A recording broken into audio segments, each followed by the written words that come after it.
All right, here we are with yet another audio commentary. These are a lot of fun to do. Yeah, I really enjoy these, and let us know if you think otherwise. But we get the impression that people like watching these, and they're really Yeah, easy yeah. to make, and they're fun for us to do. So today we decide to do some of like the early key entries in the RGB 100 series. Yeah, I put out a question previously saying, "Oh, what do people want to see us do a commentary on?" And 101 was RGB 101 was a big was one of the main ones that people want. Well, whew, it's a And video that embarrasses me these days. It came out in what, like 2014 probably, like the summer of 2014. I want to say yeah, it was August of 2014, I think. So the channel wasn't even a year old at it that was point. close though. Yeah. Yeah. Yeah, let's get started. Um, I mean, we I, can let's play original Mega Man. That was a video I upload like. you uploaded it to the internet like I just uploaded to, it. I think it was playing off of an emulator. That screw-in shot, I have reversed like horizontally that shot mhm. in a couple of other videos, and I am shocked at how many comments we get. That's like, why are you screwing it in the wrong way? Because it's flipped, so it looks like I'm screwing it in the wrong way. Yeah. And So I, this I, I can't believe people even notice. I'm reading off a teleprompter that is like to the right of the camera. So I'm constantly looking off. Like if you look at some of these old episodes before I had a real teleprompter, I'm looking off to the side, and And this it's was when you were in sort of your rental house yes shortly after you before moved to Kentucky. yes, this was a good 4 months before moving. Oh, and there we are when we were still doing stuff on retroware and Punk Effect. um, it's what I was talking before about showing like the emulator shot. Like that was kind of our angle with this initially was like, whoa, you can make the real systems look like emulators. Like at this point, Yeah. I think even at the time we made this video, we didn't really know anything about PVMs and stuff like that. No, no, no, no. I mean, definitely we didn't We didn't follow have any of any. this stuff closely. Yeah, like the Framemeister was our introduction to RGB, and really And was even we were doubtful of that at first too, because we thought that like there's no way it could possibly look this good. right, and we felt like a lot of people would be excited to learn about this, but just as we were. The Yeah. slime is one of my favorite NES composite things to show because its mouth is like just this jagged, unrecognizable mess. I love showing the slime in composite. Um, but Yeah, so the first cable shot. I mean, this is the first episode to really show look at close-ups of things getting plugged in. yeah. I used to have this. This was when I was using my Nikon camera, and I had this really nice macro lens for the Nikon, so I used it a fair bit for stuff like that. But of course, this was all direct capture from the Framemeister because we did not start off the channel like intending in any way for it to be like about tech stuff, and it's still not just about tech stuff, but that's definitely what a lot of people associate with the channel is tech Right. stuff. And there it is, the first The first Wonder the, Boy the shot. first Wonder Boy shot. I always love this shot because you kill all those enemies. Is that the one you kill all the enemies and you But you I move the but camera it at the was same time? panning. I don't even remember how I did that, but I did it. I mean, I've used it several times. I think in different, and at uh, least I used to before we upgraded cameras. I mean, your old camera, you can only shoot at 1080p at 24 frames per second. that's right. That's right. Yeah. I mean, I could shoot 30 at 70. I don't think I could shoot 60 at 70. Oh man, we used to do these kinds of shots all the Yep. time. Well, it's funny because it gets more and more ridiculous as it goes on too.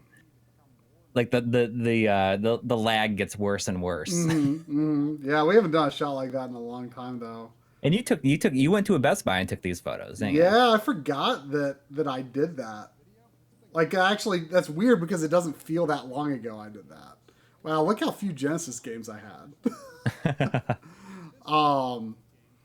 But yeah, I mean, it's so funny that we didn't start off intending to be a tech channel, but we just made this video because this was a thing we were excited about. And really, this channel would not have started if it weren't for the Framemeister, because we were working on building like these ultimate display and capture setups together. And we ultimately ended up with a very similar setup. And we're like, hey, we can capture this great quality video. I don't think a lot of people on YouTube are using real consoles in their videos. Like, we should make a YouTube channel. Yeah, and even from the beginning, we were intent on using original hardware as much as we could. I mean, maybe there's times where we use Virtual Console a lot more. Oh, sure. Because we didn't even know that EverDrives or anything existed. No, honestly. I mean, it amazes me that we have been so well accepted by the community, because we were so ignorant, really. When we started this, we were ignorant of, like you say, stuff like EverDrives, of PVMs, and people have been so accepting of what we've done in spite of really learning as we've gone along.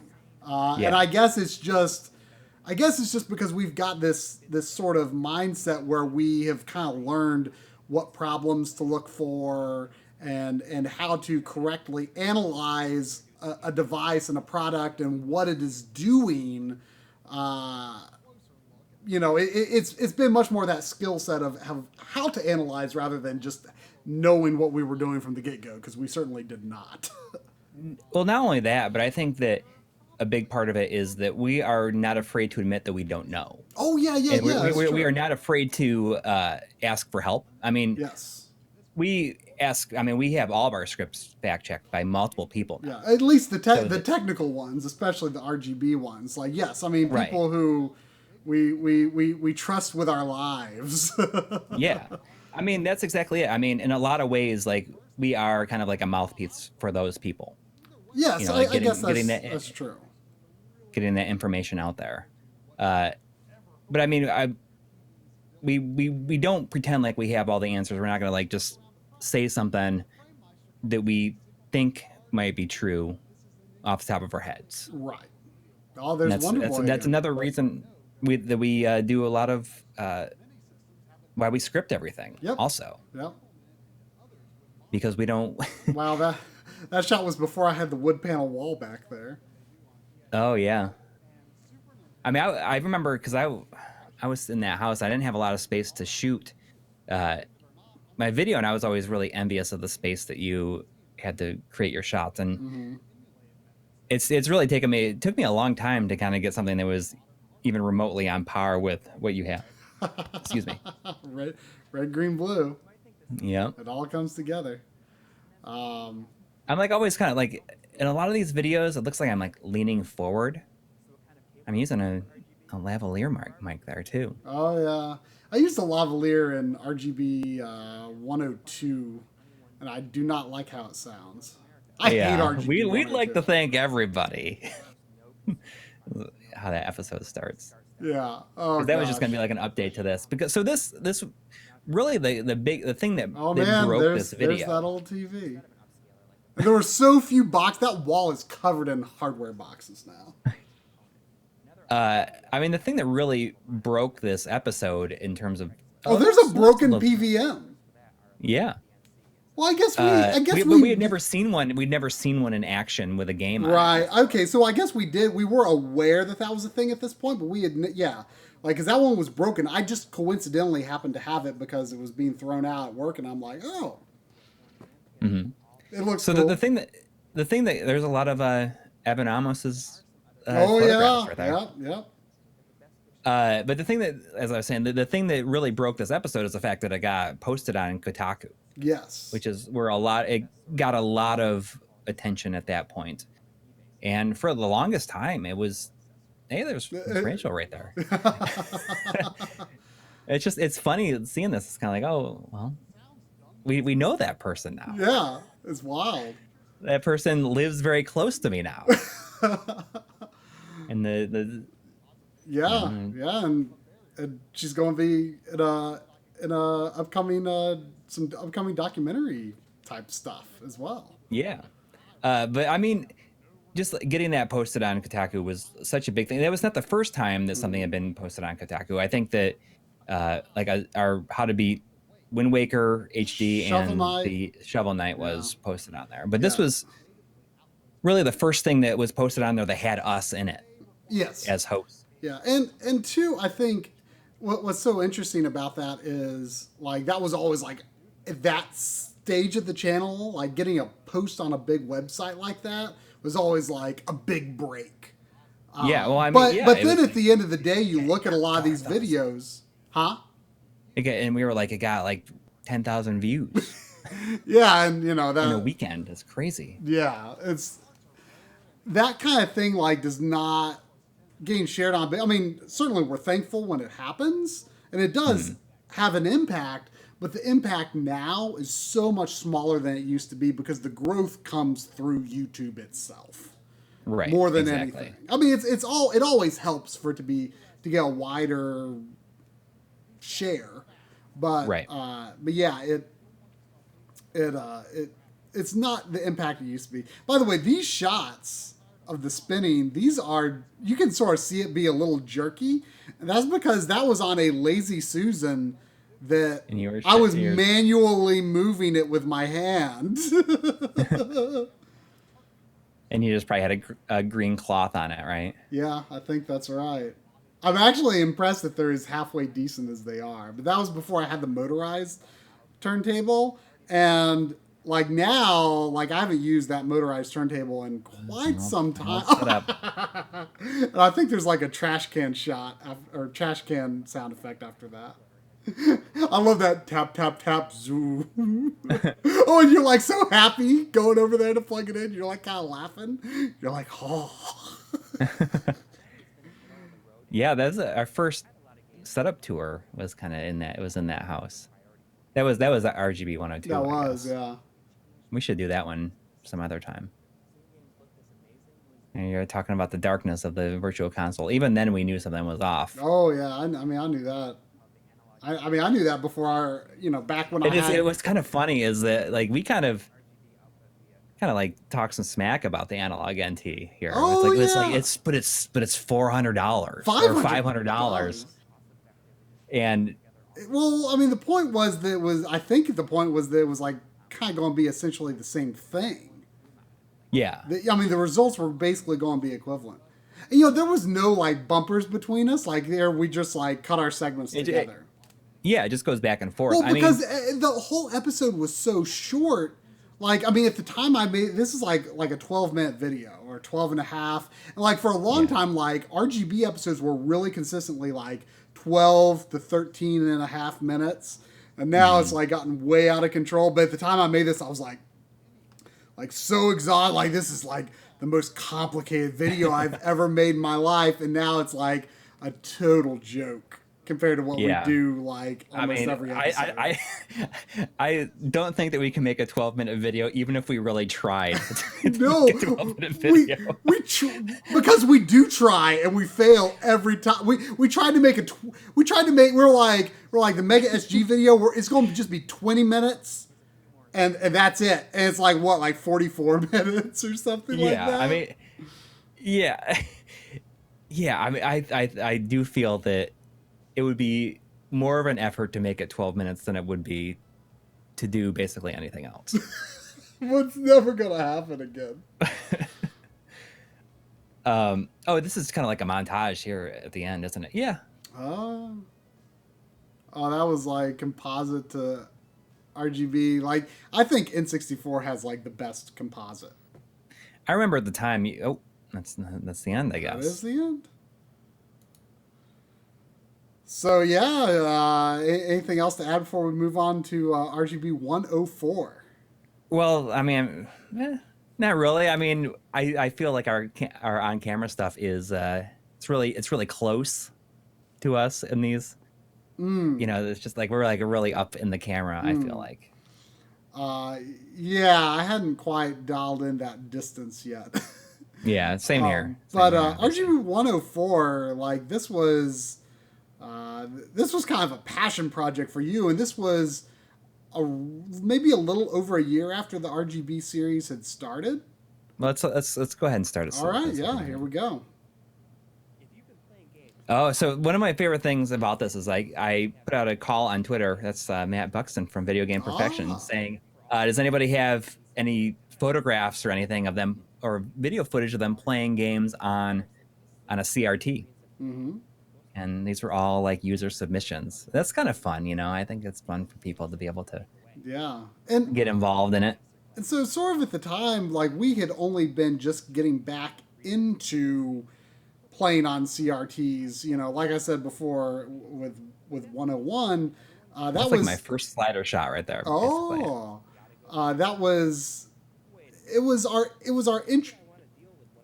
I was saying, you're saying like, wait a second, why would I want to deal with a big old TV? Because like we were talking to an audience that, or in our head we were thinking we were talking to an audience that's like thinking like CRTs are old, they're trash, they're no good anymore, and people who maybe forgot that the way that retro games are handled by CRTs is totally different from a modern TV. So we were, oh man, look at that. Oh, is this the Grandia music? This is probably one of my like top 5 episodes that I've ever made. I'm most proud of. And a lot of it has to do with how well timed out this entire intro portion is timed to the Grandia music. Yeah, that and because the way that it ends right on when it goes between segments is one of my favorite parts.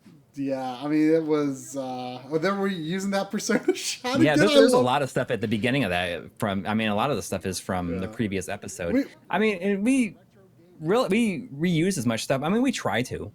I mean, when it makes sense to save time. Yeah, I like those. I like that we get to get some of these. I wonder if any of these people even watch the show anymore. I don't know. But I mean, it's fun to be able to put people in. Like that. But see, like I have always been, ever since at least the late '90s when I got back into the NES, I've always appreciated and enjoyed and continued to play games for older systems. But at some point, my CRT use drifted away, and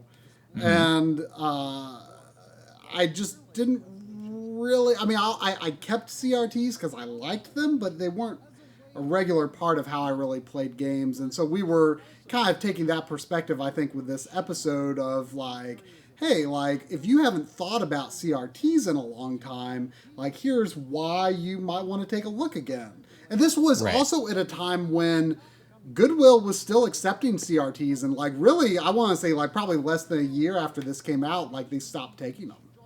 Right. Which is pretty sad. Yeah, and you can kind of we get into how some TVs do a bad job with 240p stuff. I mean, that's my LG.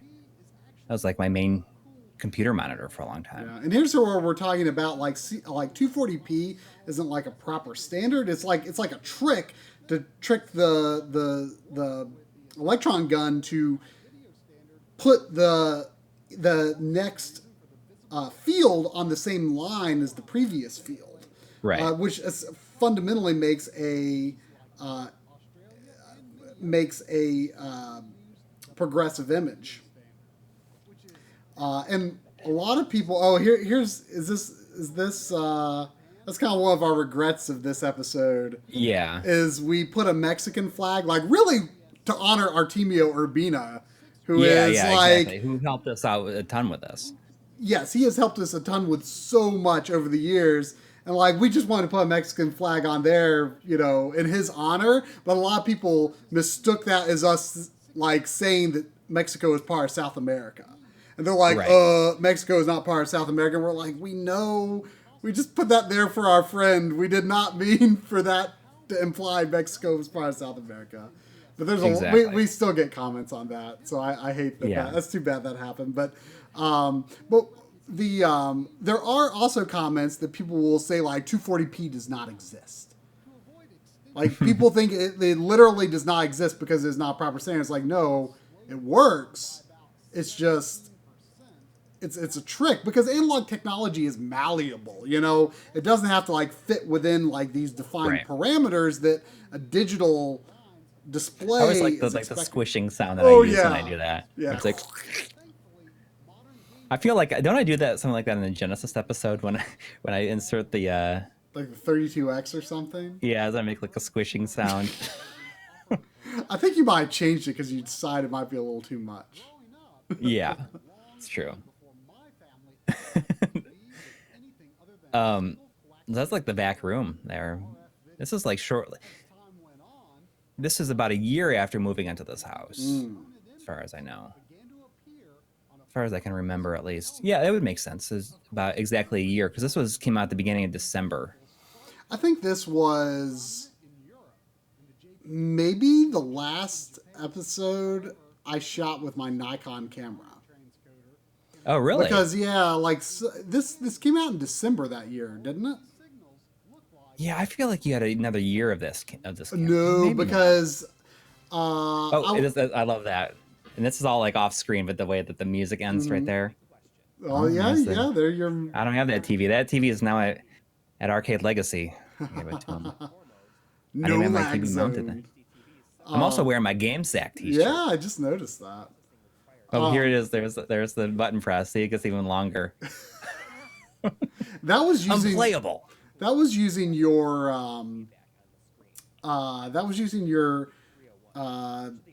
pre-modded PC Engine Duo R. Yeah. Yeah, before Voltar fixed it. Yeah. I like that too. That's nice because that TV has an AV out on it. Yeah, and they're about the same size. The screens in relative size. Yeah. But yeah, no, the Nikon camera, like shortly after this episode, kind of developed some spots, like in the sensor, right. And so yeah, I got like pretty quickly after that, I got the GH4, and so it's kind of crazy to think how long that's been my camera. I'm really ready for an upgrade at this point. That's my badass. Yeah. My gunshot. Yeah, that's always been a good one. Oh, that's that point blank. Oh, and this is this is actually, but that is from the Master System episode. Oh, and there, well, you get to do it too.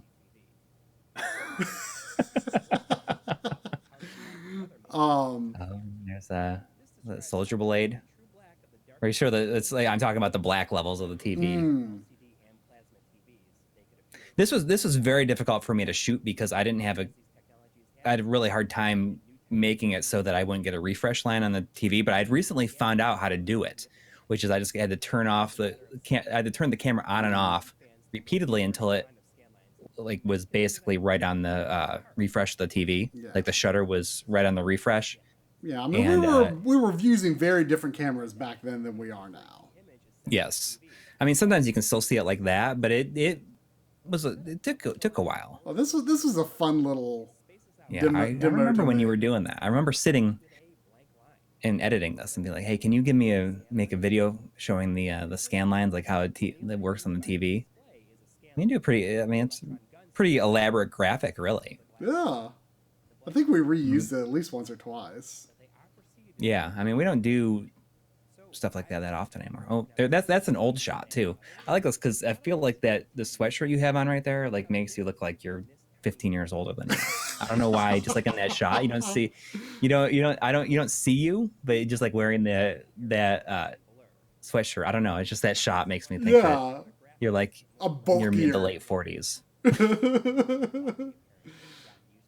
Oh, this is like, sort of showing how like a lot of people like kind of point to like the bricks in like Final Fantasy, for example. Right. The way that the CRT like displays the shading and right there, like the composite signal, I guess. Yeah. Like achieves different things than. See, look here we are with our there's no right answer. Our amicable sort of wording, even this far back. It's like, hey, there's no right or wrong way. We're very big into that. Yeah. I've always thought Wild Arms 1 was a strangely dark-looking game. Oh yeah, I love this. Yes, This is this is like so in the good. music. Like we have never used Beautiful Joe music in anything else because I feel like this can't be topped. Yeah. Oh, it's one. This use of it. You know, if that soundtracks episode, or the best first level themes episode, like that was only 8 and 16-bit games, but if it could have been anything, I feel like Beautiful Joe 1. Level Would have 1 been on there, yeah. It definitely would have been on there. It might have been number 1. It's so good. There's Black Belt. I mean, a lot of that stuff it was just fun to do that, especially when it's kind of a mix between Super Smash Brothers and Beautiful Joe. Was I might have been looking at it wrong, but I feel like when I did my air quotes, I think I might have had like like a green screen mask might have been covering some of my fingers. Oh, really? I don't know. That's possible. Oh, that's my 20L5. I remember when I was like time. working. I was at work and I was like working late, and you called me when your friend like was like getting the 20L5s from his work, and you're like in a state of like shock and panic that like you just like had to tell me about it. Right, but I had no idea what to expect. At the time I still had not seen one in action. I even got this thing and didn't use it for like 2 months properly.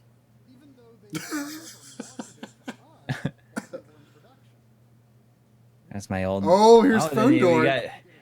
Phone Dork, his presence in this episode and just like in general is like one of my absolute favorite things, because I feel like he is basically like the antithesis of us. Like, I mean, I don't like he does not seem like the kind of person that would be into the kind of things that he is into. Yeah. And I think that like that's what makes him such a cool person. Hopefully he makes some new videos someday. But I mean, like he has been into this stuff way longer than we could ever, than we even had any idea. I mean, like he was even talking like I bring a PVMs with me like for when I travel for work and stuff. Yeah. You know? Like he's got some dedication to it. Yeah, and he this is all shot by him too on his. Oh, you can see my camera shaking a little bit during the comparison there. But yeah, I'm glad that he got to be in the episode with us. It was. I get a lot of what game for that shot. Oh yeah, that's from one of the PS1 Goemon games. I mean, it looks good. That's that. I think that was shot by you, but the previous one was by me, I think. That's kind of a weird background you shot against right there. Yeah, those are the curtains. A lot of these shots are very dark looking. Oh yeah, it was that Nikon camera did have like kind of a crushed black look. Yeah. I have to admit, just like seeing a lot of these early RGB episodes, I think throughout the process of them made me very, very conscious about making sure my fingernails were short when I film close-ups of my hands. I try to, but some days I'm just like, forget it. No one's like, even if I was like being a little lazy and did an episode where my fingernails were maybe a little more unkempt than they should have been. I don't think anyone has ever commented on fingernails, unless there's like a hangnail. Sometimes people will complain about seeing a hangnail, but people otherwise don't seem to complain about fingernails too much. That's a photo you took at work, right? Yeah, I've got that monitor now. It's pretty junky, actually. Yeah. It's a CVM. Interesting. Yeah, its model number is CVM. I have no idea how old it is, but yeah, it's composite. So we shot out WookieWin and retro gaming cables, but is there no retro access? I guess she wasn't selling those like PVM cables yet. Yeah. That's pretty easy. Oh yeah. And it shows it going from It's too so bright funny, to... like when the screen is too bright, like you're like, oh, I don't know. It looks pretty good at Is first, and then you see a yeah, certain thing. Like, well, oh, I guess it is too bright. yeah, I mean, or sometimes it's like, oh, I don't know if it's too bright or not. And then when you see what it actually looks like when it is too bright, you're like, oh, it's like really obvious. But a lot of this stuff was stuff that I was just kind of learning from, like as I went, because I hadn't been doing it far enough. Oh, I gave you that thing, right? Yeah, I don't even know if it works. It should.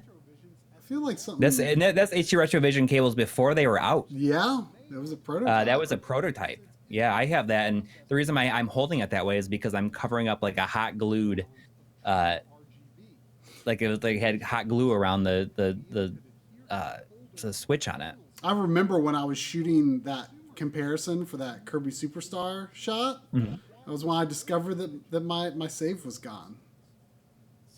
So the battery was dead in it? The battery was dead. I feel like that might be like the first Super Nintendo save I lost. Really? Yeah. I remember shooting this episode. I remember just like, oh. What's this nonsense? Kilohertz. And it kind of like shakes back and forth. I like so back then, I mean, doing backgrounds for RGB episodes was always the most tedious thing. Mm-hmm. You did this too. This is an animation you did. How did I do it? I don't remember. I don't know. It's kind of a bad game to do that with because the aspect ratio of the actual gameplay window is so weird in it. How did I do this though? Like with the lines actually like scanning in? Gosh, I don't know. I don't know how I did that. This might have been still in our days of where we like wanted to have like at least one After Effects thing per episode. Right. And I'm like so out of practice on After Effects. Is that your goodwill right there? No, I think that might just be a internet photo. No, that's not my goodwill. Legend of the Valkyrie. Oh, you come with another. That's actually monitor. That's a pretty neat monitor, actually. I like the idea that carrying big monitors is kind of a theme of this episode. Yeah. I didn't even realize it was actually there. This was, I think, the first time I think this was the first time I ever tested Dreamcast on a PC monitor, and you were impressed. Yeah, I love it. I wish I had a good way to do that in my main setup, but there's just no room. That was Arcade Legacy, the one in the mall. Mm.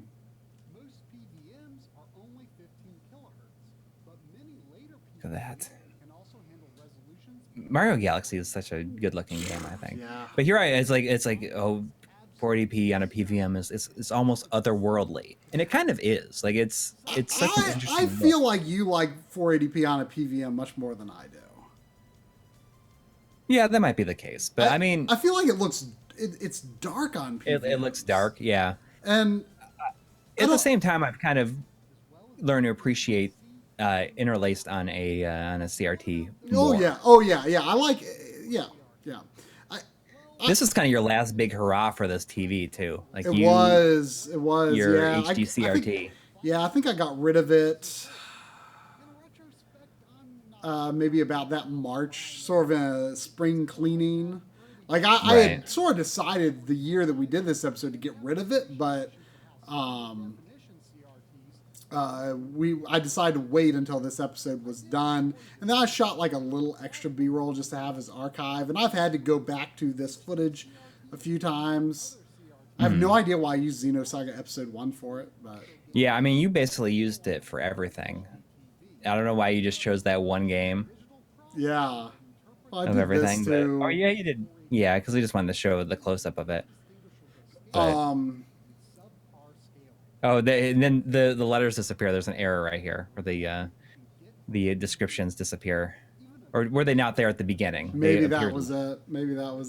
Yeah. Yeah, but that TV was, when I bought that, I didn't understand about 240p, so I didn't understand that it wasn't displaying correctly. I mean, it's certainly, regardless, my old TV was so bad that it was still an upgrade, even though it wasn't handling 240p correctly. But I didn't have any HD consoles. Like, I really wasn't getting anything significant out of that TV, honestly. And,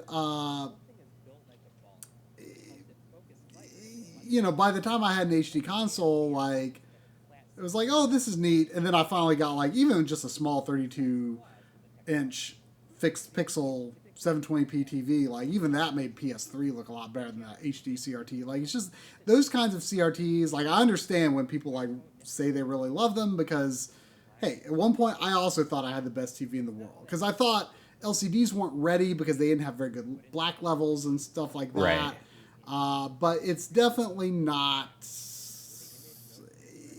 This is the vein of my existence, where I talk about the geometry in this episode. Was it this episode? Oh, I guess so. Where I say, you know, we'll have to cover that another time. Did the 240p test suite episode come before this? Yes. Okay. Yeah. See? there is probably... It's in writing, too. Yeah, probably... probably every episode we shoot. Every episode we release, there's probably at least one comment asking, when is that CRT geometry episode coming? Yeah. And it's like not even from the same person all the time. It's like different people asking. Yeah. Like it's unbelievable. Where's that from? Oh, that's from the Cleveland Classic Gaming Expo? Was it footage Duke shot? Yeah. This is a shot by, there's not this game, but this is all Joe Redifer's from GameStack. This is his VHS footage.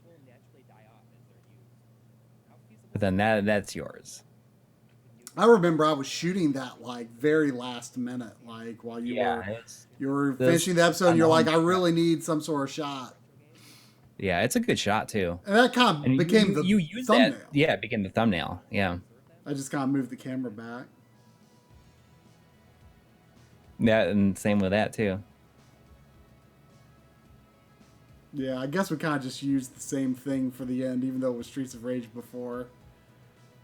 That's back when our ending credits were, when our episodes were short enough that we could put the actual names of the songs on the ending credits. Oh gosh, I can't even imagine the effort to do that. Yeah. All right, well that was it was more fun than I expected revisiting those episodes. I'm always maybe it's in part because I couldn't hear it very much, but I was less embarrassed than I expected to be. But yeah, you know, I think it holds up. I think especially like 104 holds up. Yeah, 101 serves a purpose. I think that people who watch it will see that evolution. Yeah, if they're interested in that first one. I don't think it's the best starting point anymore for people to get into the series, though. But I don't think that. I don't think that is the best. Yeah, I don't think that's how people start, really, though. But, yeah. All right. Well, thanks everyone for watching. Thanks for your support as always, and. We'll be back with another video log of some kind next week. All right. Take care, everybody.